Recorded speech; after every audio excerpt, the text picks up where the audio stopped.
I mean, having a good result is great, but being there with the community and sharing it is one of the biggest draws to the sport for me. And so I love that the community can be so tight and so friendly and so welcoming.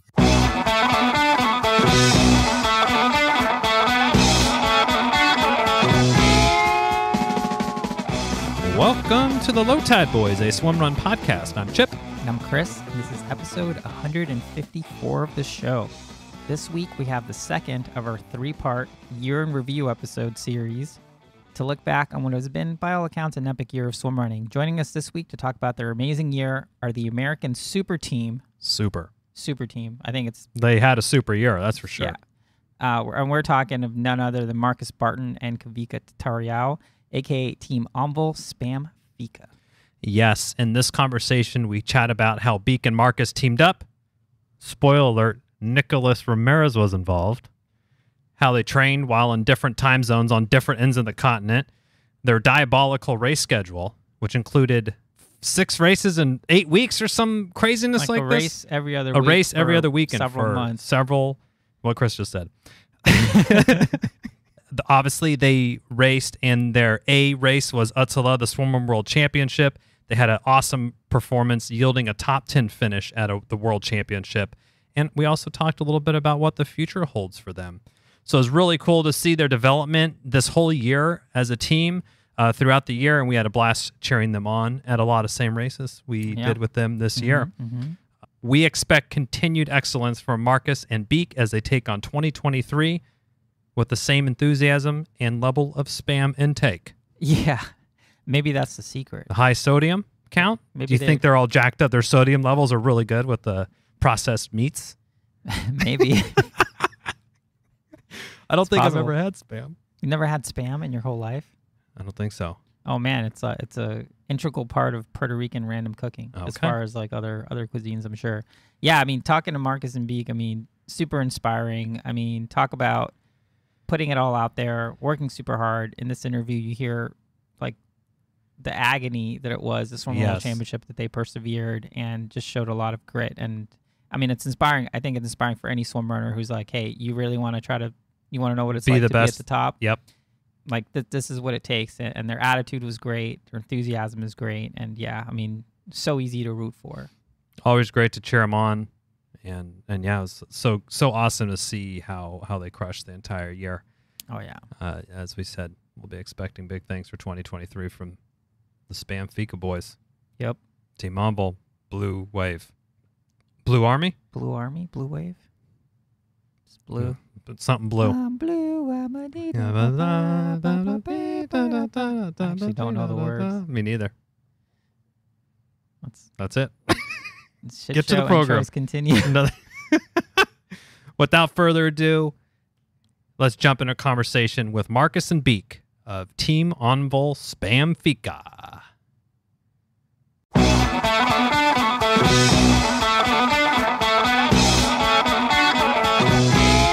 right, so to do our second year in review episode, we have the awesome team of Team Envol Spam Fika, Marcus, Barton, and Beek.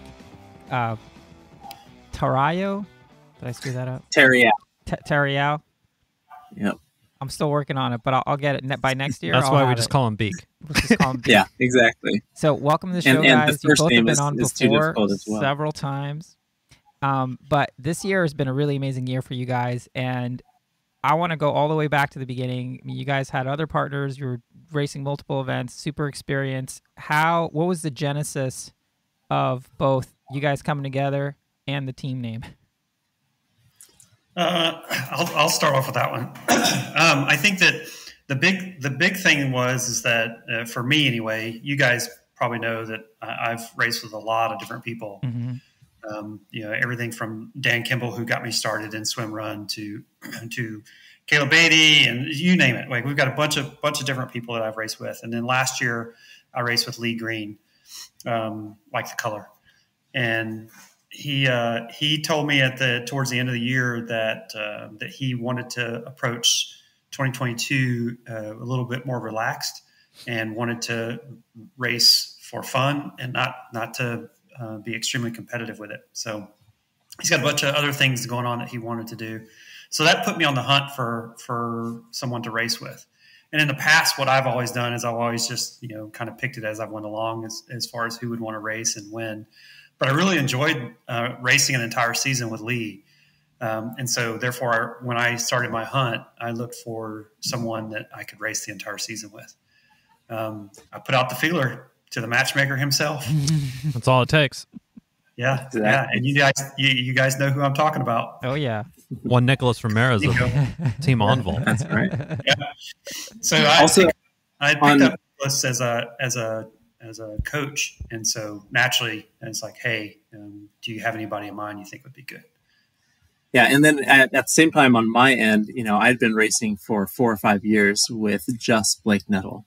And we had a really good run, a long run, and it was kind of the same at the end, or kind of in the middle of the 2021 season. I started wanting to be more competitive, and he was like Lee Green, was really in it to enjoy the experience and wanted to have fun, which is great because with Swimrun, you have all different types of people that want to race, and our goals started to diverge a little bit.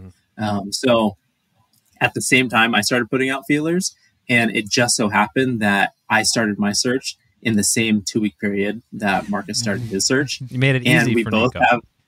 And we both had the same coach. Right. And so after I had phone conversations with a couple of different people, and just we got connected and had a conversation one day, Marcus and I, and it all kicked off from there. And our goals were very well aligned with what we wanted from this upcoming season from 2022.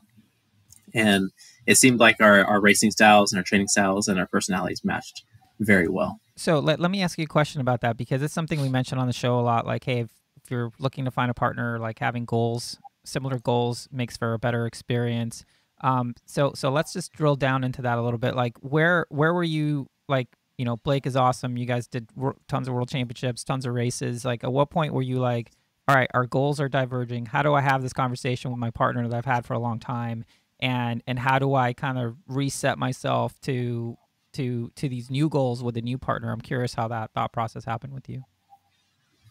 On my end, the conversation kind of happened a little bit more naturally. I think Blake actually brought it up first when in a couple of our races, when we'd always communicate during our races, and in some of them I was wanting to push really hard and chase down teams, and he was like, hey, let's kind of like enjoy this a little bit more. And after one of the races, he brought it up and he said, it seems like you want to push a lot harder than I do on some of these races. Yeah. So maybe, we've had a great run. We've been doing this for 4 years together, and we've only ever done races together. So maybe we explore different options next year. So that happened well. And I think that you can have that type of conversation with your current partner if you have one that you've been with for a while, if you already have that good conversation or that communication together. Yeah. So you already had a healthy partner relationship already. So it kind of just it was more natural. It wasn't a big thing. It just happened naturally. Sounds similar to what happened in your case as well, Marcus. Yep. There was no breakup songs that needed to be played or anything like that. No, it was pretty natural, just very similar to Beek. The last couple of races, we had already kind of started the conversation and talking about the next year. And Lee is the one that brought it up that he wanted to do it a little bit more relaxed, less races and a little less competitively. So it kind of happened naturally. It was.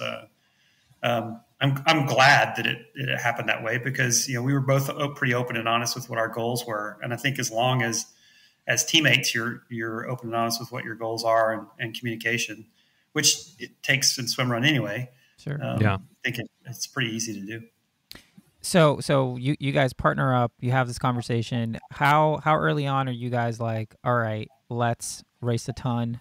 Let's just try to crush it this year. Let's live in Europe. Let's live in Sweden for a couple months. Like how early on in your partnership were you already sort of planning out everything for the year? We set our schedule probably in like December. Once they released the merit races, we looked at all of the merit, all of the series races, all the additional swim run races that happen. And we went through our calendar and we figured out, okay, what are the races we want to do? The World Championship is obviously our A race, where we're going to build around that. And we saw that there was this opportunity to, in the middle of that, to go out to Sweden, where we could do back-to-back races. Yeah. And then have those bookended by Odyssey races as well. So we ended up having, 5 swim run races every other weekend for 8 weeks. It was two of those 5 were Rockman and the World Championship. And very impressive feat, of course. Yeah. I think a really obviously had a very successful campaign at ÖTILLÖ, top 10 in the men's team. But I know Beek, in 2021, you did your sort of residency in Sweden for a month. And was that something that you knew you wanted to do again? And you also convinced Marcus to come along this time as chauffeur or chef. What exactly was your role, Mark? Bodyguard? Okay. Yeah, I was with everything. And he helped with the babysitting. Yeah, babysitter, perfect. 2 young kids. Exactly. In 2021, went out to Sweden for 6 weeks, or 7 weeks actually, with the family.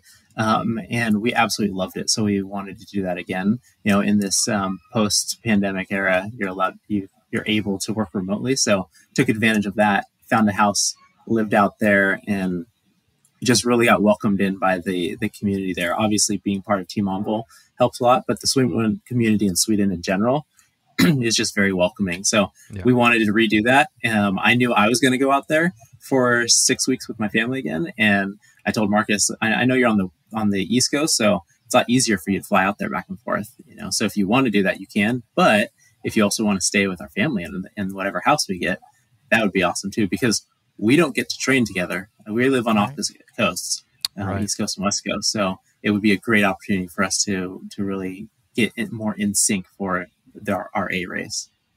Yeah, I mean, it sounds like such a great opportunity to be there. I mean, I think for us, definitely, like, just even being there a couple of days before, it already seemed like an advantage just to do one training session before the race. So being there for months, for over a month, I think makes a lot of sense. But let's go back to so you guys started with Lake James. That was your first race together as partners. Tell us a little bit about, like, I mean, you guys had an awesome race, obviously, but talk to us a little bit about, like, did you have to work any kinks out? Was it just like, love at first sight, honeymoon phase, like love at first tether kind of thing? Well, it actually started in Catalina. So that's right. Yeah, that's right. Yeah, the training camp. Yeah. So for those that don't know the story, Catalina was canceled, but a lot of us already had flights lined up, already had Airbnbs lined up, so forth and so on. So a lot of us decided to go ahead and go, you guys included, have a little training camp. And so our plan was to work out any kinks there. Yeah. And it just so happened that it panned out that we ended up being a little bit more of helping the new folks. And so on most of our swim run sessions, we ended up tethering with other people to help out other people. And we had one swim of maybe 5 minutes that we got to actually train together and test out tethering with each other. And we got out of that swim and took off running. It's like, okay, yep, we're good. All right, we still know how to do this. All right, no worries. Yeah, it worked out very well. I think that in that sense, it was kind of a little bit of a love at first sight, because we saw pretty instantly in swimming together that we were pretty compatible. Yeah. Also, I mean, we have a lot of swim run racing experience. With Marcus, with a lot of different partners, me mostly with just one. So it was kind of easy for us to just see that our styles matched. And once we had that, we had the same skill set. So it flowed pretty nicely into Lake James. The one thing that I will say is that at the beginning of the season, I knew that, one, I was a stronger swimmer and Marcus was a much stronger runner than I was. So once we decided to be partners and I started really training, my whole goal was to get my training pace, my run training pace down to his times, because I knew that I would be the one dragging on that, basically holding it back a little bit. So my whole season has been focused on increasing my run speed, like getting better at endurance running and technical running, because I know that he's definitely the stronger partner in that. So throughout the season, and that really was kind of a little bit apparent during Lake James, because I think I held it together pretty well through that race. It was the last 2 miles of the race where I started to break down a little bit. And we unfortunately had a sprint finish with the Boston Red Sox, and they ended up beating us by 8 seconds, and so that was that was tough. But it was the beginning of the season, and I knew what I needed to improve on, and so I just kept on working at that. So it was a really good kind of indicator, an early season indicator, because after that we had a 3-month gap until our next race. Mm-hmm. Right. So it worked out well for us. Yeah. Yeah. And it was just the opposite for me in the race too, at Lake James, in that like Kawika said, he was a much stronger swimmer than I was. And I knew I had a lot of work to do. And so in Catalina, we had talked about switching positions during the longer swims in order to give each other a break. Whoever's doing most of the pulling, which ended up being Beek. And I distinctly remember in the long swim over to Half Mile Island, I attempted to take the lead and I couldn't overtake him. So it was in race, like kind of scooted up next to him, and I couldn't get in front of him, and I just kind of backed right back off. You'd be like, "Yo, let off the gas." Like, how's it going? Oh, never mind. Let off the gas a bit. Never mind. So I knew I had a lot of swimming work to do, and of course we conveyed all of our issues to Coach, and Coach made some adjustments to our plans. And I think at its height, he had me swimming. I think my biggest swim week was like 22,000 yards in order to try and shore up my swimming. And I think it kind of showed a little bit better once we got over into Sweden, or in later races, I should say. Mm-hmm. Yeah. So you go from Lake James, then it's Casco. Correct. Race. And that was, both of you have done that race before. This year's race, I wish it would have been a little bit longer. It seemed like they made it a little bit shorter. It was much easier to get back to the mainland and stuff. But how did that race go for you guys? I think it went very, very well. Other than, I had a couple of falls. One of them kind of nasty as we were entering the water heading over to House Island. I caught a toe, and if you guys recall that part of the course, it's real rocky. So I kind of took a nasty fall there. Skin up my nice arc suit and ripped my leg open, and oh boy, a whole bunch of other stuff. But I think that race went pretty well. We did have, I think the one challenge that I had was I was in the lead on one of the runs when we were going through the single track, and I lost. Keep my head up. I kind of missed. I was following the trail in front of me instead of following the flags, and I took us off course just for 10 or 15 seconds. But still, it was 10 or 15 seconds that kind of cost us a little bit. So we had to get back on course. But I felt like that race went very well. Yeah, it was a fun race because we had we're going back and forth with some of the Navy boys at the beginning of the race. The Navy there. SEALs. Yeah, exactly. Yeah. And it was great because they were really strong runners, and we were stronger swimmers, and so we got to play that little cat and mouse game with them. The fall that I thought you were going to mention, Marcus, was as we're getting out of one of the swims. There was like this little ramp. It's kind of like a dock ramp with a railing.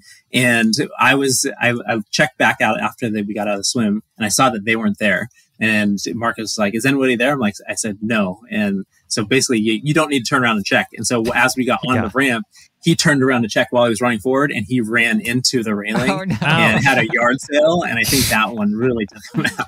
Ouch. Yeah, I think my subconscious blocked that one out. But now that you bring it up, that was much worse than the fall going to House Island. It zigzags. It's like you're running up the ramp, and it takes a 90-degree left and then a 90-degree right. So there's a railing right, that you're heading straight forward when you get onto the ramp. Yeah, right at hip height. There's absolutely zero reason for me to look around. I should have trusted my partner, but instead I looked around and I plowed into that thing at full sprint. And he's right. I bit it and tumbled off of the ramp, and like you said, yard stuff went flying everywhere, and that hurt bad. At one point, I said, "I think I may have broken something." Oh, your pride. My arm went right into the railing, and I told him, "I was like, yeah, this might be fractured." But it was just ended up being just a bad contusion. But it was, But that's not good because that's the first of the 5 races that are all back to back. Yeah, exactly. So you do Casco, and just for folks at home, I mean, did you feel like Casco? I mean, we felt like Casco is just such a good if you're doing a world championship or you're doing a race in Europe, like Casco is really the thing that's going to be the closest to what you're going to see out there. Is that something you guys would co-sign on? Like, so happy you did Casco as the start of your big sort of adventure. 100%. It's the closest. It's the most similar to, the races in Sweden that you're going to have. There is a lot easier trail, so you can't compare the technicality of any of the races in the US really with anything in Sweden. But it does have Vale Island, which you get a little bit of that, for what is that, a mile. That's going to be the closest thing you're going to have to the Sweden races. And the fact that it's island to island and you're playing with currents.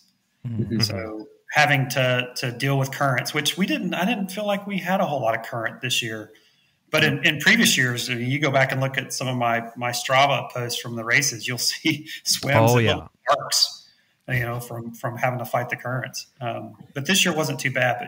But to the point of, is it a good warm-up race? I think it definitely is, because you have the island-to-island in and out transition. And I think that's very similar. I'll echo what Kawika just said, that from a technicality standpoint, definitely not, because it's a lot more road running and a lot more easier trail running at Casco than there is at manicured trails. Yeah. And then Beek, you didn't even go back to the West Coast, back to Southern California. You actually just took right off to Sweden after Casco. Is that correct? Do I have that? No, in 2021 I did that. Okay. This time I went home, picked up my family, and then we flew out to Sweden. You can't just forget them at home. Yeah, that makes sense. and then your race right after that was the ÖTILLÖ Gothenburg. The second year of that race, which there was some tumultuous weather and the course ended up being shortened, which meant, what was the transition count that it ended up being for the two-loop course? 34 islands total. Oh my word. Something like that. So that was perfect for any type of transition training. So what they did is they changed to 2 loops in the short course, which actually made the course a little bit longer and gave you more transitions than the long course. Yeah. So that was like perfect for exploring, making sure all of our transitions are dialed in, making sure our gear is dialed in, which it wasn't. But on my end, the shoes, I hadn't discovered the magical shoe of the Terex 240s. And so I was on my ultras that were just way too slick on those rocks. I had some pretty bad falls and like hurt my wrist a little bit, but that really helped you dial in the technical running, because it's very, very technical, and the transitions, dealing with weather and everything, which was a super fun race. Yeah, we had you guys gave us a little mini race report from that, and from where Chris and I were sitting, it feels like you all that felt like a nice big confidence booster for you, and good validation for a very competitive ÖTILLÖ World Series race. You guys had a great placing there, and how did that kind of set you up, that being your second race for your big series that you were doing? How did you feel after number 2 there? Well, I think it definitely prepared us for, working out also, I wouldn't call them kinks, but refining how we work together as a team. It worked out pretty well. The tethering, for example, we stayed tethered for almost that entire race, like through a lot of the runs and whatnot. I think in the video that Rasmus posted, the highlight video, you'll see us kind of come into one of the water stops, and we're tethered coming into the water stop from a run. And we both do this double spin because we get wrapped up, because we get kind of wrapped up in the water stop. But as we leave the water stop, we kind of do this double spin to get unwrapped. And I think that little clip really showed the smoothness at what we began to work together as a team. So I think that definitely kind of set us up. We played with nutrition during that race as well, to try and figure out our nutrition strategy, with hydration, what flasks we're going to use, those kinds of things. So I think it definitely set us up. And then, like you said, from a transition standpoint, God, there's so many. We're just in and out of the water, in and out of the water, in and out of the water. And so that helped us refine that as well. Gothenburg is a beautiful race. I love that race. And I'm kind of glad that they changed it. I'm disappointed that we didn't get to do the long course and see, on all of that course, but I'm kind of glad they changed it, because it made it, in my mind, it made it a little bit tougher than I think it would have been. And as for the weather, to give you any indication as to the weather that was leading into it, Beek and I had taken a high-speed train from from Stockholm up to Gothenburg, and there were portions of that track that was shut down because of the storms. Whoa. And so they rerouted us. Wow. Our 4 hour train ride turned into like 8 hours because they had to reroute us. But that gives you some indications of the storms that were rolling through there. It was crazy. You guys just going straight into it too. Wow. Yeah. Wow. Yeah. I mean, so as Chipper mentioned, I mean, you guys had an awesome result. It was just like, it was great for us, you know, back home, seeing you guys. Like, we were definitely checking the results and stuff, and you guys did awesome. Way to represent for USA and stuff. But then it's like, then we're talking Rockman. Yeah, so the Rockman race, well, let me back up. Hold on, this is where the craziness starts, everybody. Believe it or not. Yeah. We haven't started with the crazy part. Yeah, we didn't have a goal for Gothenburg, by the way. We were blown away at our own result. And so that was a huge confidence boost. Rockman actually was something that I had planned prior to even talking to Beek about partnership. You know, Tor and I had been talking about me coming over and helping him out with the race and then doing the race. And this is even back when I was still thinking that Lee may have an idea of going over and doing Rockman or Worlds, one of the two. I didn't know if he'd want to do both, but we had talked about it briefly. And so I'd already talked to Tor about coming over and staying with him the week of the race and helping out with marking the course and getting things prepared for the race. And then on Friday, take off my assistant race director hat and put on my racer hat and race the race. So that was already in the works. So that was the one thing when Beek and I were doing some planning that we started, you know, kind of talk. It's like, well, I've kind of already committed to doing this Rockman thing. So, you know, would that work in our schedule? And Beek was on board 100%.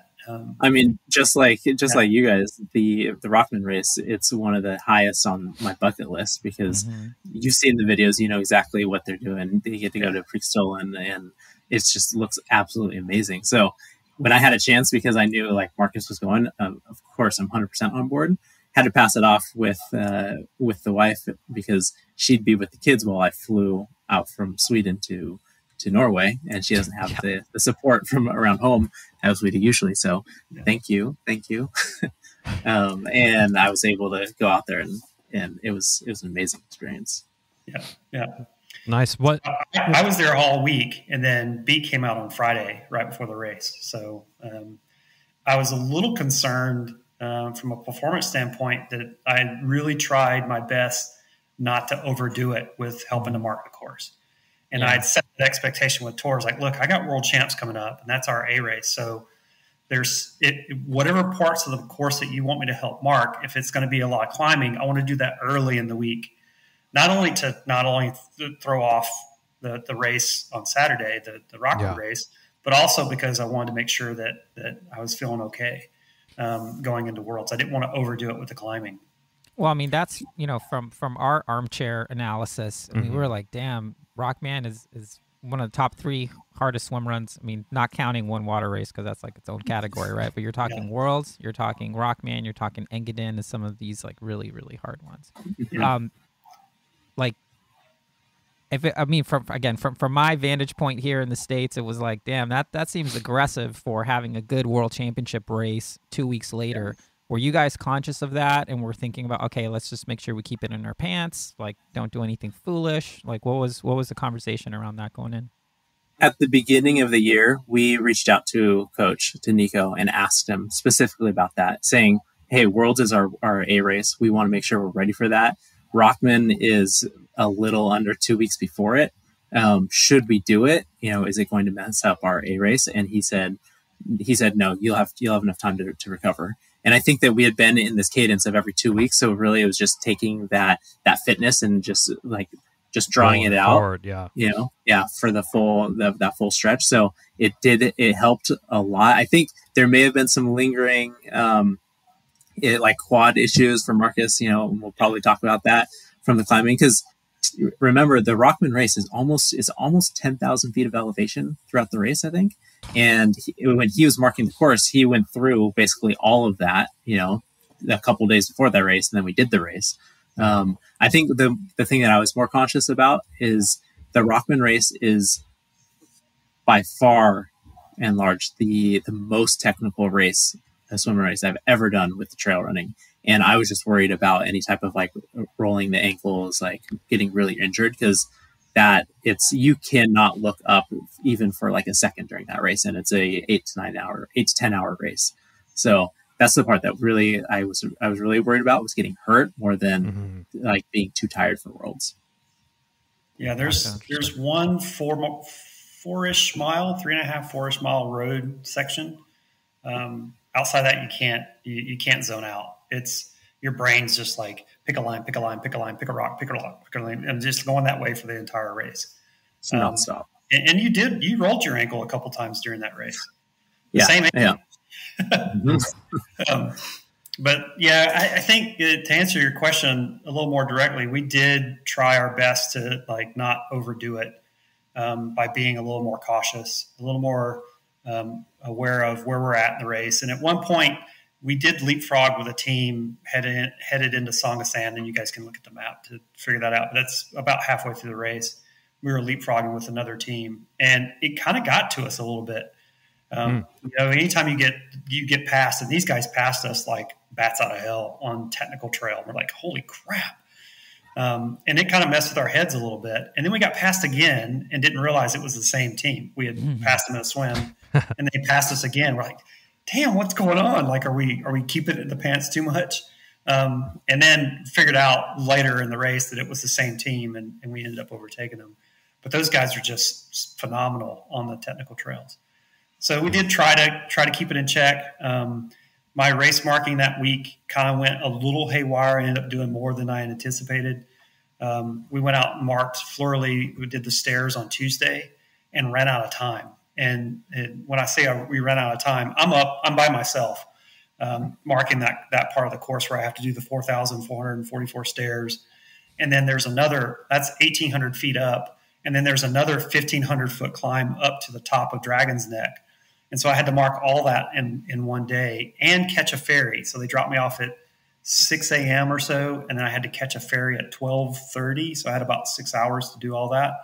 But it's just so slow going to try and figure out the course and where it needed to go that I figured out I wasn't going to get it all done, or I was going to miss the ferry. And there's no roads. So I missed the ferry. I'm stuck in Florida. And so I ended up making a call with Thor, and we decided that we would mark just part of it on Tuesday, ran full sprint to catch the ferry, which was burning some candles that I didn't need to burn, and then went back again on Thursday to finish marking that. So I did the stairs again on Thursday, and then finished up the upper portion. So I did all Dragon's Neck. And then, of course, we did the stairs again in the race. So there was a lot of climbing I did that week, probably more than I should have. And Beek's in Sweden, staring at Strava, freaking the fuck out. Like, oh my god, what is he doing? What are you doing? It's like Marcus is blowing his legs up right now. I'm seeing it happen. Oh my god! Oh my god! Yeah, it was too much, and it did bite me. I mean, you know, come race time for Rockman, I felt great. I think we did pretty good, and I was climbing pretty good at that race, and I don't felt like we overdid it during the race. Nico and his partner were like gone. Like, they were out of sight really quick in the race. I think we had once we climbed up to Preekstolen, which is, you know, only after first swim, second swim, and then up to Preekstolen. They were coming off of Preekstolen, we were still going, and they had about a 2.5 minute lead on us. And that lead just kept extending throughout the race. Wow. But I felt like we did pretty good in the race. But I knew coming out of that race, my legs were tired from everything I put in that week. Yeah, as they should be. Yeah. I mean, that's a ton of work there. And you, again, had a great result at Rockman. And then, like you said, just under 2 weeks later, ÖTILLÖ. The big race. Party, the big dance. The big yeah. Yeah. So Beek, you've done this race now. This was your third time? That was my third time, yes. Okay. And Marcus, you hadn't done the race. I don't have the stats in front of me, but it's been 6 or 7 years, I think. Yeah. How long ago was the last time you showed up there? 2015. Yeah, we did it. I did my first swim run was Rockman in July of 2015, and the second swim run was Worlds in September. Oh, so you're used to this back-to-back thing. Well, but this one you had a month in between, at least a month and a half. Those months. Yeah. Yeah, when Dan and I did Rockman the first time, it was literally in and out. We flew in on Thursday, did the race, and flew out on Monday. And then for Worlds, we ended up staying a little bit longer to do some sightseeing. Yeah, that's good. Don't even let the jet lag catch you. Just beat it. Right. Just go juke it. Yeah, so Beek, so you have recent experience with the race. Marcus, you have some distant experience, but I'm sure some memory as to the different islands and what you sort of knew what you were getting yourself into. Yeah. Plus, you were also chosen to be one of the featured teams, which we couldn't think of a better team to be featured for the ÖTILLÖ sort of hype movie afterwards. So that put on some more responsibilities on you guys. Can you tell us a little bit about how that all came about and how it went? It started on that one. Yeah, I think that Rasmus, he did a little interview with us in Gothenburg, and he said from his standpoint when he approached us, he said that went really well, and he liked having us on that in that format, and they wanted to do something bigger for Worlds. So he approached us to roll that right into the race.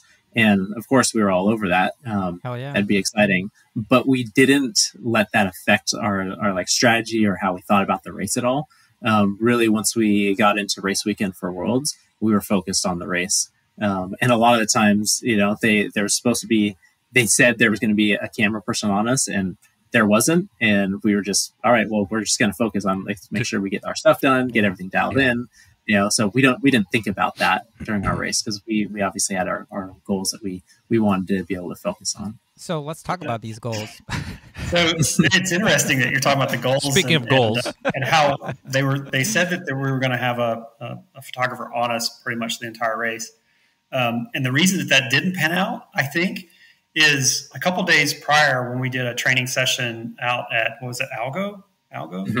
Algo? Yeah. I know I'm pronouncing that wrong. I apologize to my Swedish friends. Yeah. We did the sit down interview with Rasmus then, and he asked us what our goals were, and we kept it to ourselves. We were like, well, we're still kind of thinking about that. We kind of kept it to ourselves.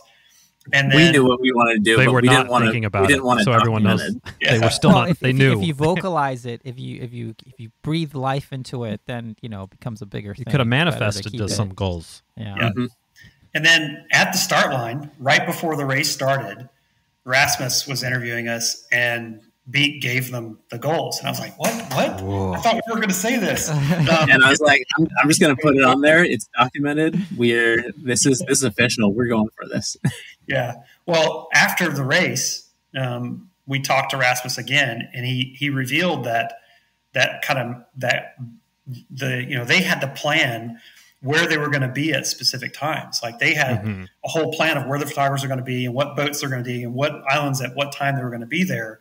And they kind of worked together on that. And so Rasmus used our times from previous races to try and judge where he needed to be. And our previous times weren't anything close to what our goal time was. So I think back in 2015, when Dan and I did it, it was like 11 or 10 hours and 50 minutes, I think it was. So it's like right at 11 hours. And then Beek, I don't remember what your previous time was. 10:19. Yeah. So like he was using that 10 to 11 hour guideline to try and figure out where he needed to be, when he needed to be there. And because we had such a much more aggressive goal, that threw everything off. And so he couldn't be where he needed to be honest, when he wanted to be honest. So that's interesting. But back to the goals, Beek, if you want to, we sat down and did. Beek is the numbers guy. Okay, he does these really pivot tables are called, Marcus. Oh yeah, yeah. and to try and determine like where we need to be and what our cutoffs are going to be, and where we want to be to meet our goals. He's done the analysis on all that. Matter of fact, after the race, when I was like, well, I wonder how much time we wasted with me having issues and whatnot. He's like, well, let me show you. Here's the spreadsheet. But anyway, he had sat down and talked about or figured out or analyzed the numbers, and then we had discussed them a couple of days prior to the race. I'll let you talk about it. Yeah. I mean, basically I went back through all the history of like every results I could get a hold of to see where American teams, how high they've placed. And I saw that we'd never had an American team that went top 25. It's just that And the Swedes we're talking and men's Europeans, team, right? both men's and mixed and women, have never been in top 25 for the overall, right? Gotcha. And then so basically what we want to do is set our goal of, at first we're thinking like top 20. Is that possible? I don't know. And as far as times go, we really wanted to go sub 9. We knew it was possible if we had a really clean, really good race. So we set that as one of our like first goals. And then the second would be against the field that we're competing against. Mm-hmm. Let's see if we can get top 20. And maybe, just maybe, we could stretch it to be like a top 10 in the men's team, the men's division. So we talked about that, and we decided that's a good stretch goal to have. We'll focus on the time first, and then go over to the placing. And right before the race, I'm like, Rasmus, we're going to put this on film. Ask us again. That question you asked us earlier, ask us again. I'll give you an answer this time. We won't hold back. And like what Marcus was saying, I had the times that I put time cutoffs for where we needed to be at each one of these major stops or islands along the way. And we were flirting with that line the whole time. We had like an extra 4 minutes to spare here or 2 minutes to spare there. And so we were right on pace pretty much the whole way. And then speaking of like not having the cameras on us, I went back and watched the footage, and Rasmus arrived at the pig swim exit literally 2 minutes after we had run through there. So he almost got us on that one. And there are a couple other places where we were just missed. Yeah. But it was, yeah. But I think there's another aspect to the goal setting too, though. You'd mentioned that we had talked to Nico about doing Rockman and whether he thought that was possible or if we should do it. And we left it to him. Like, hey, look, if this is really, really a dumbass idea for us to do Rockman prior to the race, you just say so and it's out. Like, it's done. Right. I'll go help with the race a little bit, but we won't race it.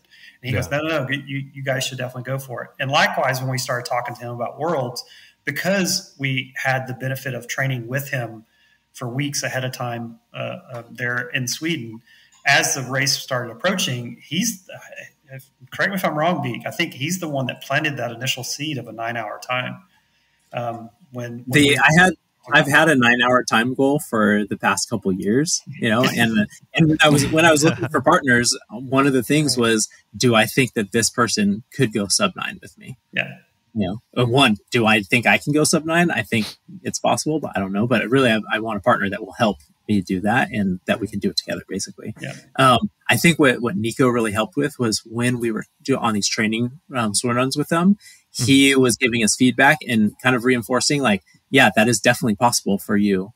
As I train with you guys, I can see that it's coaching you up. Yeah, exactly. Coaching you up for real. Let's before we get into the big dance, let's dissect a little bit about this month time before. Obviously, Beek, you had done it before, but Marcus, and we joined you for one of the little mini shakeout swim runs that was, maybe 60 minutes or something. And Chris and I found that immensely helpful in just understanding the terrain and the ins and the outs. And we've talked about this several times since. But what was kind of the goal when you would go out on these swim run sessions with Coach Nico to have him coach you in person, which is just a cool thing. We've never been to a coached swim run workout before, so that was a unique experience to begin with. But was there any particular stuff that you all were trying to really hone in and fine tune before ÖTILLÖ?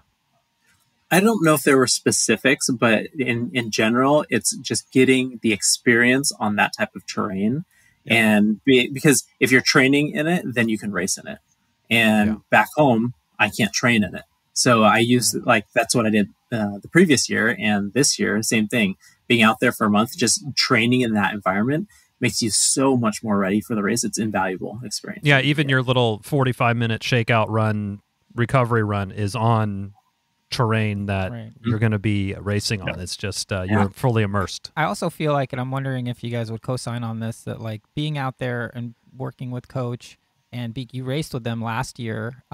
did you feel like that helped level up kind of like your quote unquote racecraft? So your sort of in-race tactics, the way you were making decisions on the fly, do you think just being in that element, having a coach basically tell you like this is how you should approach this, do you really feel like that helped your performance on race day? Talking about when I raced with Nico in 2021.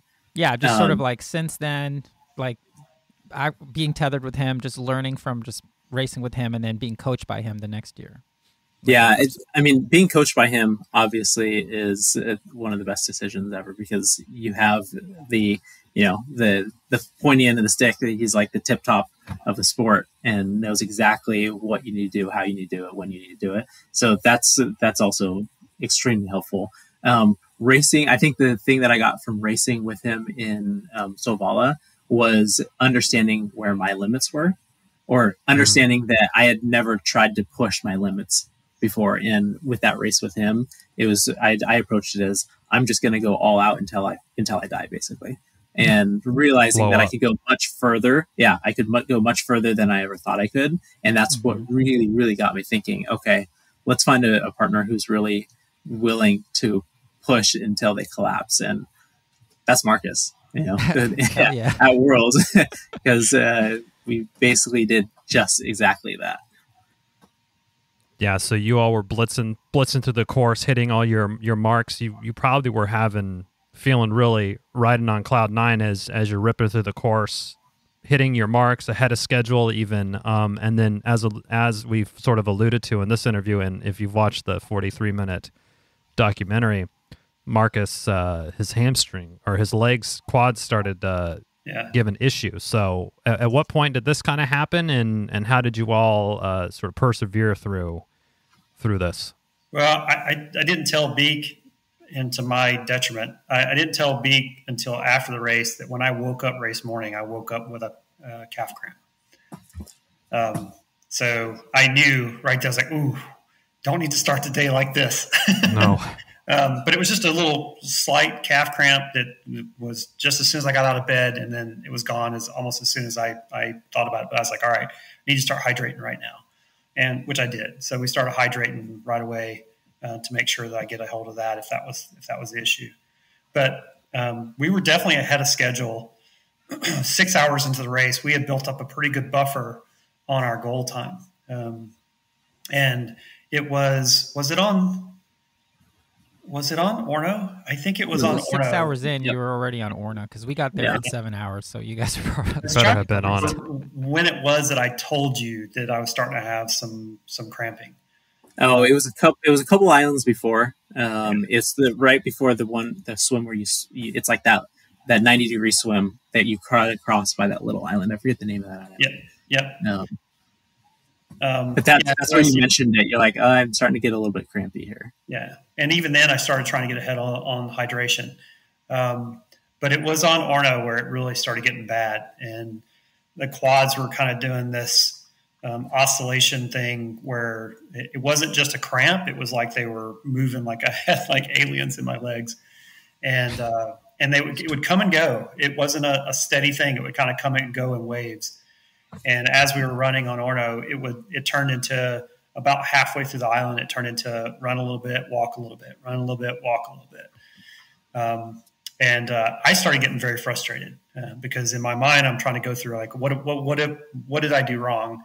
It seems like, in my perspective at the time, it was, all right, nutrition's on point. I've been hydrating. Like, why is this problem coming up, and why now?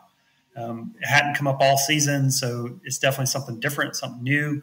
But why is it happening? And I got very, very frustrated. I got angry during the race, and there were definitely some swear words flying right and left. And I was trying my best not to take it out on Beek because it wasn't his fault. But I was getting very upset at the situation. And at one point, we had Ulrika and her partner pass us. And I kind of gave them a fist bump as they went by while we were walking, trying to settle out some cramps. And I don't remember was it towards the end of Orna that the Wet Sox caught up with us? Yeah, and also just for the listeners at home, when he says his legs were cramping, it wasn't just like your normal cramp. me as a third party could look at his quad and see that his whole leg was convulsing tight and then loosening. And it was just like, it was shaking. It looked like he had, it was spasming. It looked like he had an e-stim hooked up to his leg. Yeah. And it was visible. It was really, really bad.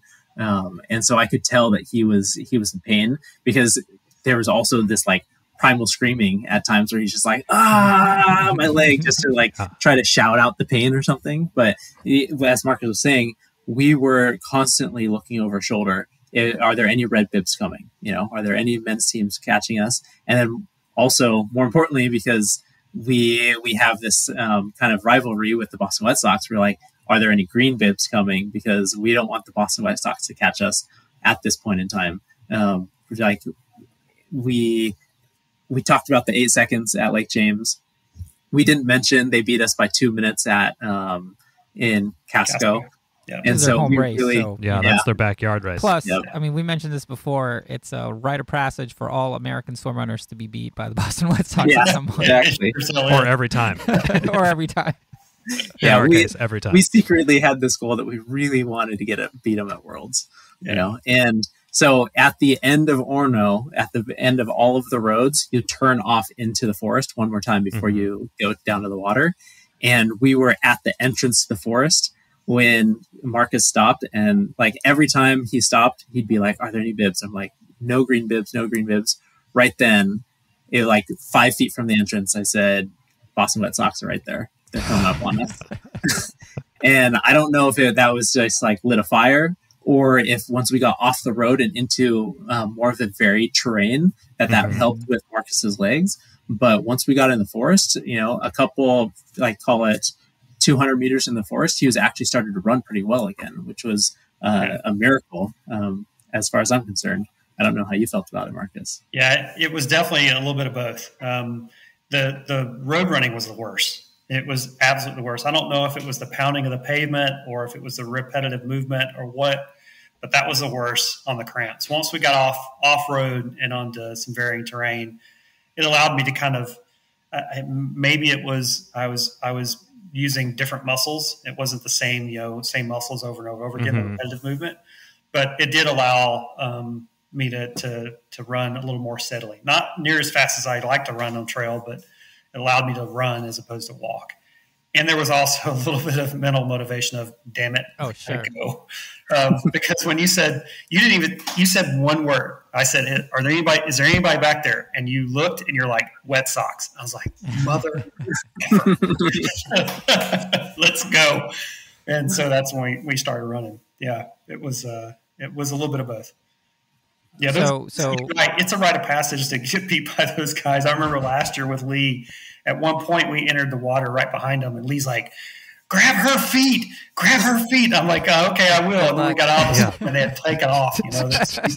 500. 10 yards and they took off. We get out of the water. He's like, I told you to grab her feet. I was like, I tried. He's panting. He's out of breath too. He's like, no, I meant actually grab her feet to hold on. They're absolute motorboats in the water. Like I've tried to grab their feet before, and I can stay on them for maybe 20 seconds, and then they pull away. It's incredible. Yeah.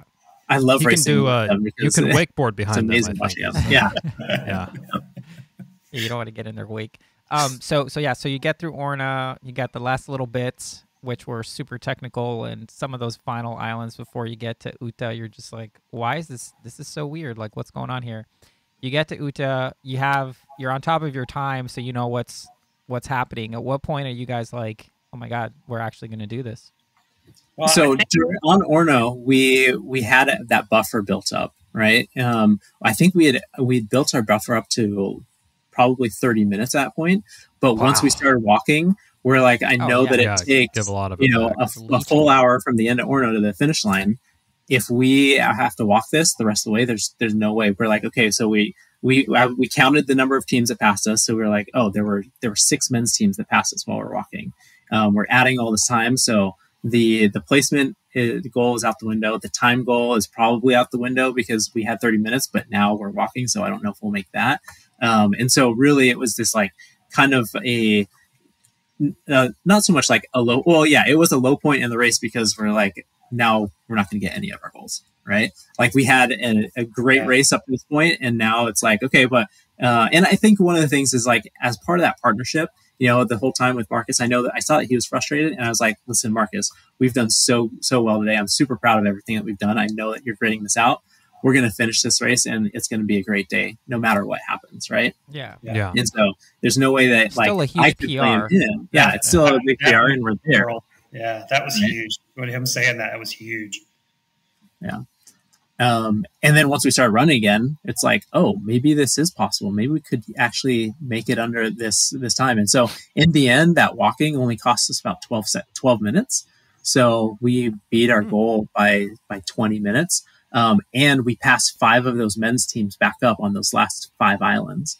So we ended up only losing one place from the whole debacle or situation, which was amazing because and that was like all heart and all grit from Marcus, because I knew that he was pushing super hard through those last couple islands, and for us to like get back to where we wanted to be was, like I said, I thought it was a miracle. Yeah, I remember you saying to somebody, I knew he was, because you were leading, all that, right? And you said to somebody at breakfast this next morning that you knew I was in pain because you could not only see it, but you could hear it. Yeah. No. And were you guys, when this was happening, just from a tactics perspective, were you tethered to kind of help pull them along, or? No. Did we? No. Once we got off, we untethered on Orno. We tethered for the swim. We tethered for the swims, but I don't. Yep. But because the islands are so technical, we decided not to tether for those islands. Yeah, you take it off for those islands. And I will say that as we started to overtake a few more teams, every time we overtook someone, it was a mental boost. Totally. Through some of the pain, and once we hit on Orno, the pain didn't stop. It didn't stop. Like it wasn't like it came and went in waves, but the legs were in pain the entire time. And it wasn't a wave like that went away for 10 minutes. It would stop for 30 or 45 seconds, and it would start again for a minute and a half. Then it would stop for 30 or 45 seconds, and it would start again. So it was constant. It was relentless. 3 hours of pain. And at times it was running and grunting to try and get some of the pain out through just trying to, I don't know what he mentions primal screams, but it's like a lifter who's lifted weights, who's using that primal scream to kind of get through that push. Yeah. And that's what I was doing. So Marcus, you've super experienced. You've done all sorts of stuff. A.K.A. World Champs. You're Mr. A.K.A., also Mr. Low Tide Boyz, in case you forgot. Where does this rank in terms of like digging deep? Is this the bottom deepest, of your grave? The deepest you've had to dig during a race? Yeah, it really close is. to it. Yeah, it is. That was the deepest I think I've gone to get through a race. There was never a thought of throwing in a towel. It was just a matter of how long was it going to take us to get there. Right. And mentally, every little thing kind of helped. Like him saying, "Hey, we're getting through this. You're doing great." Like every little bit of encouragement he gave me helped. Every time we overtook another team, it helped. Every time we would look back after getting out of a swim and not seeing the wet socks helped. Like all that, it was all little mental battles that kind of overcame the physical aspects. Even Aaron Pellion, he was out there doing photography, and he's got a great picture of me like in pain. And he took that picture as I was grunting up a hill, and he says to me, "No fucking whining." Even that was a mental Aaron thing to say. What an Aaron thing to say. Yeah, it's too funny. So you guys crossed the finish line. Remind us of your finishing time. It's 8:39. 8:39. Yeah. Mercy me. 8:39, and safe to say you probably left a little bit on the table with the cramping and having to slow up a little bit. So that could have been even a little bit leaner. A little bit leaner. Crossing that finish line, you must have been super stoked. But what I found amazing was you guys just hung out. Like when we crossed the finish line, you were the first people that we saw. We're so happy to see you guys. Like you guys weren't in the sauna. You're waiting for your friends and your compatriots to cross, which country people, which really felt. I mean, it was great. I mean, honestly, before we even went to to Michael Lamel. I think we came up to you guys to say hey, and we're super stoked for you guys. But I think if anything, what I really one of my favorite experiences from that race was just how, you know, obviously it's a small swimrun community here in the States, but we were all super tight over there, and it was just so great to. I mean, we're just waiting for all the Americans to come through, really. Yeah, which was super fun. I mean, having a good result is great, you know. But being there with the community and sharing it is one of the biggest draws to the sport for me. And so I love that the community can be so tight and so friendly and so welcoming. So being able to just share that, especially with here in the States where we're all trying to grow the sport in the US, you know, to have our fellow, you know, countrymen out there enjoying it together in this the big race, it's great to see more and more teams from the US out there. Yeah, and when we finished a mere nearly 2 hours later, not 2 hours, 1 hour, but no, 2 hours. Yeah, sorry, math hard. It's the weekend. I don't have the math. We finished, and we see you guys screaming, and we go over there, and I'm totally depleted. And Marcus is like, oh, like, give me a hug. And I'm like, sure. So I go up, and then like basically my body like just starts falling into Marcus. And I'm like, uh-oh. Like he had to catch me. Hold me, Marcus. I'm going down. I'm going down. Yeah. It seemed like your legs got wobbly pretty quick there. Yeah, baby deer for sure. Like, I'm done. Baby deer. That's exactly what happened. It's over. Yeah. So you guys had an awesome race, but you guys weren't done. No, we had to go to Orcas. We got to go to Orcas. There was a lot of concern on my part to go to Orcas. It was like, as I would imagine. On now? Like, we didn't even try. I mean, I love Orcas. I want to do that race again as many times Unfinished as possible. business, but it was like no, just 2 weeks after Worlds, not happening. Yeah. How did you all? I mean, we felt this a little bit too. It was just, it's a little bit hard to kind of like get up the motivation or kind of the oomph to go right back out there and do another race after doing your A race, your pinnacle. Like, your season had hit its high mark and you hit all your goals you wanted to. How did you like find the motivation and to get out there just another 2 weeks later and put yourself through it again, but back in the United States? I mean, we'd been doing it for the past 8 weeks, you know, so it's kind of just a continuation of that. The one thing that I will say is that, I mean, like most people before a big race, you know, it's hard to sleep. You're excited, you're thinking about the race and everything. But after having such huge races, you know, going back to the US where the swimrun community is a little bit smaller, you know, the race isn't, we've done our A race. It's not as big of a race for us. That night I slept like a baby. It was just like any other day. And it was just like, there's like no nerves. It's like, if we can handle what we just did for the past couple races, then this race tomorrow, it's going to seem like a training run kind of. We can push it and have fun. But the fitness is there, the expertise is there, you know, and so let's just go enjoy this race. And I think that's exactly what we did. Yeah. There was a little concern on my part about recovery because I obviously pushing through the cramps at Worlds. You know, anytime you push through cramps, you're doing a lot of damage. And so I was super focused that week after to try and get as mobile as possible. You know, a group of us went up to Abisko and did some hiking. And even on the train ride up to there, I was having problems walking. And then throw yourself on a wobbly train, and it made it even tougher. But that hiking actually did a lot of good to start the recovery process. And then the week before Orcas, just being super conscious of making sure I'm staying on top of stretching and rolling and those kinds of things. And so I'm still a little nervous going into it. And of course, there was a lot of analysis of what could have possibly caused the cramps at Worlds. And I think it boiled down to nutrition. We had a plan to use both our own gels, goo gels, along with some gels that they had on course.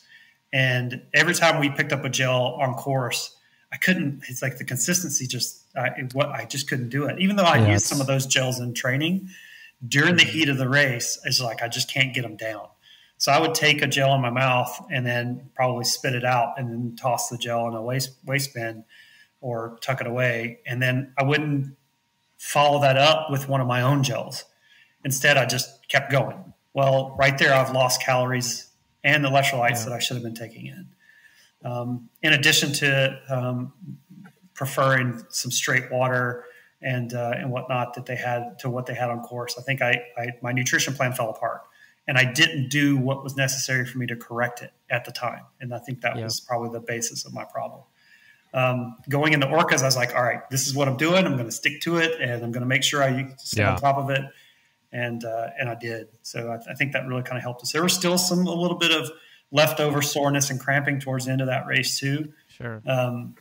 Because it's also 8,000 feet of climbing. So it's a beast. Yeah, I think it's a beast of a race for sure. An easy race. But I think we did a pretty good job there as well. Yeah, no, I mean, you guys, just the continuing of an incredible year, an incredible partnership, which then ends for the year. I guess I just ruined the foreshadowing there, so sorry. But you guys went to Swimrun NC. Yep. Mm-hmm. Yeah. And Marcus, you've done this race every year? Every year. That they've had it? Yeah, every year that they've had it. And you've done it, I think, once before? This was my third time as well. This is your third time? Okay. Mm-hmm. Gotcha. So you know what it is. I mean, during the race, Chipper and I were talking about how, like, we're definitely getting some ÖTILLÖ vibes on some of the terrain and stuff. And I was surprised, speaking for myself, like how much fun we had, because the race is kind of weird. And we mentioned it on the race reports, like, oh, you do some running, then you do some swimrun business, then you do some more running, swimrun business, and then you kind of work your way back. But it was just super fun. And you guys had an awesome race, and you blew by us on one of the swims where Chipper apparently tried to catch on feet. Yeah, I did. I was trying to have a conversation with you, Marcus, but you weren't. I'm like, hey man, how's it going? You guys are doing great. You're like, just I was wondering if you were, when we got out of that swim, I told Beek, I was like, was that Chris yelling? Was he yelling at us? I was trying to say hi. Okay, I was trying to say hi. While swimming, I was able to hold onto your feet for like 5 strokes, and then either unintentionally or intentionally, I don't know which, and you don't have to tell me if you don't want to. There was some evasive maneuvers happening of like moving and sliding around, and I'm like, oh, I can't keep up with this anyway. But that was fun to come across you guys there, at least for a few strokes. That was probably because I was seasick at the time. Yeah, the Swimrun NC was the first race that I had. I actually had like a really bad race. I was feeling it. There's something wrong. I woke up that morning not feeling quite right, and within the first, yes, you go out on that race, everyone is sprinting full tilt. We're going sub 5 minute miles. Way too much. And doing that for the first 15 minutes after that, I felt like something is definitely off right now. And I told Marcus, I'm like, we can't hang with these guys in front of us. I need to drop off on the pace. And never was able to pick it up. So I felt sick that whole race. Yeah, it's this like giant knot in my gut. Typically, you take a gel and you like, if you burp, you're like, okay, it's digesting. I didn't have that the entire race. And so I was like trying to hydrate, trying to have gels or something, but just nothing was digesting. And so that whole race was just excruciating for me. But the whole time I'm thinking like Marcus did way worse than this at Worlds. Like I can try to push through this, and I just didn't have it in me that day. It's one of those days where it's just like, it's not my day. And so swimming by you, yeah, I think that was, luckily I threw up in the water right before we caught up to you. Oh yeah, thanks. So Thank you. Yeah, I was like, I want to get this out first. But then when I got to you, maybe I was just like zigzagging because I was just sick at the time. Yeah. Well, your bad day is still a very good day for most folks. So you guys had an awesome race, and after that, I mean, at what point were you guys already thinking about, hey, let's roll this back and keep this partnership going? Like, were you guys already thinking about that when you were in Sweden, or when did those conversations start about? I guess since I already spoiled it, you guys are teaming up for 2023. So. Yeah, I knew probably, in the middle of our big stint, is like, I definitely want to race with Marcus next year, but I didn't want to jinx it and be like, hey Marcus, are we going to race together next year? So I'm like, I'm just going to wait until the end of our season, New Year, at the end of NC. And so we posted a clip to Instagram or something, but basically in the house that we were staying in, there was like there's this deck out in back. And at breakfast the next morning, I went out back and I I put on, what's that song from, is it like Say Anything? Yeah, Say Anything. So I was like, put that on my cell phone and held it over my head. I'm like, Marcus, Barton. And he came out. And I think the Adorables, they filmed it as well. And I'm like, will you be my partner for next year? He said yes. And so we're definitely planning on next year together. We're really excited for it. We're trying to figure out our race schedule right now, what it's going to be. But that was going to be our next question. Are you thinking is Worlds? Are you rolling it back there for sure, and then kind of picking up the pieces around? Yeah, the residency 3 years in a row, man. Yeah, we're definitely going to go out there for a month with the family again. We love it. Yeah. So we already had a call. Was it just a couple days ago? Starting to talk about the schedule a little bit, and he said that he was going to go back out for another month. And if the benefit that we both have is that we can work remotely wherever we're at. So we don't have to like take a huge vacation swath or take it off without pay. We can still work where we're at. And so we did that in Sweden this time around. And I have a very understanding boss and coworkers. And as long as I get the job done, I guess they really don't care. So, and you're lucky. My boss is an asshole. Self-employed. Yeah, self-employed. I'm the boss. In case people don't know, I'm my own boss. So if I'm still capable, if that still is in play, I'm going to probably do the same thing. Because once again, I'm going to help out with Rockman, and so that is definitely going to be in play this year. I'll be co-race director or assistant race director or whatever Tor wants to call me. You should get a promotion if you're the one that has to lay all the flags on the dumb steps. No. Oh, no, you should ask for a title bump. I can't take full credit for marking that entire course because his daughter and his daughter's boyfriend were out there hiking and marking the course. Tor was out there marking the course. So we were all out there as a team. So I can't take full credit for that by any means. But that's going to happen again this year. And of course, Beek and I have talked about Worlds again. And we're trying to nail down the rest of the schedule. So, yeah. I think, just for the record, I think Tor missed an opportunity of having his daughter's boyfriend mark the steps and not you. Yeah. That's true. There you go. That's a good point, Chris. Well, you guys had a great year. Yeah. Sorry, I was going to say, I think for 2023, our race schedule might be a little bit lighter than 2022. That's a theme we're hearing. Because it was that was going to be my question, right? You had a great year. I mean, it's hard to kind of roll the whole thing back the same way. So you're thinking a little bit lighter. You think you might get a little bit more creative with the races, like maybe go do something like a race you haven't done before? Possibly. I don't know. We'll have to see. But having those 8 weeks of races, I think that takes a toll on family as well, and so I can't say thank you enough to my wife and for taking the kids and for all of those weekends. And she really allowed this year to happen. And so I need to tone it back just a little bit, build up some more goodwill there. And just make sure to spend some time with family because that's super important too. I think we love this sport and we obviously want to do as much as we can. But swimrun isn't our life, and it's really, you have to take care of family and other priorities as well. We can still do both. And we're going to we'll put together a schedule that works for everyone and we're really excited for it. But we'll just have to see which races we end up doing. Yeah, I'd agree. I think that that 8 weeks back to back did take a toll. So we could probably do a similar number of races, but maybe spread them out a little bit more. Yeah. And there are some newer races that we've kind of tossed around, like, hey, that one would be fun to do, and that one would be fun to do, and that one. So we've got some other ones. They all look fun. That's the problem. Yeah. They all look so great. Have the same problem we have. Yeah. Yeah, plus there's these 2 new races in Bend that just got announced.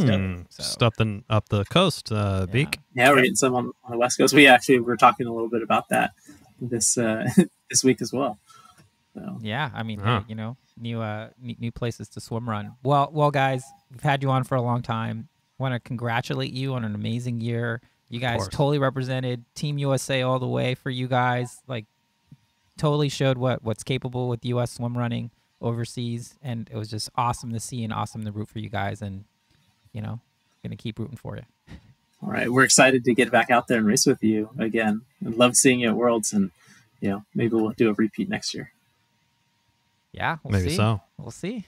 I mean, that's the only thing we have that we're gonna try to do again, but we'll see beyond that.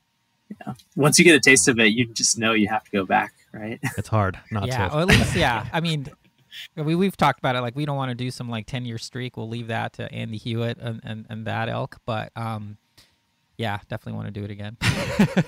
Absolutely. You can always come do Rockman. That's true. We know. That's true. Thor has made us aware.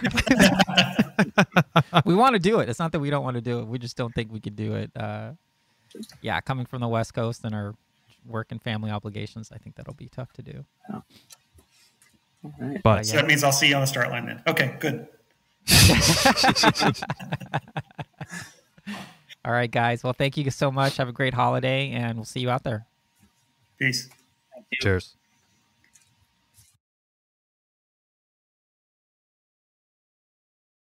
Well, that's it for this week's episode. Thanks so much for listening to the show. Make sure to subscribe wherever you listen to podcasts and leave a review, since that's the best way to help other people discover the show and the sport of swim run. Sign up for a newsletter at lowtideboys.com. That's boys with a Z. And check out our meme page at the Low Tide Boys on Instagram. If you have any suggestions for the show or questions for us, send us a DM or an email at lowtideboys@gmail.com. We'd like to thank Riding Easy Records for our show music, and of course our wives for their support and tolerance of all our swim run activities, podcast, and other stuff. Yeah, other stuff. Way to keep it PG. Finally, you can support our efforts on Patreon. Until next time, get out there and go for a swim. Go for a run. Then another swim. Then another run. And then another swim. And then another run. And then just keep going. Until you're done. Until you're done. Or maybe can't And then stop. stop.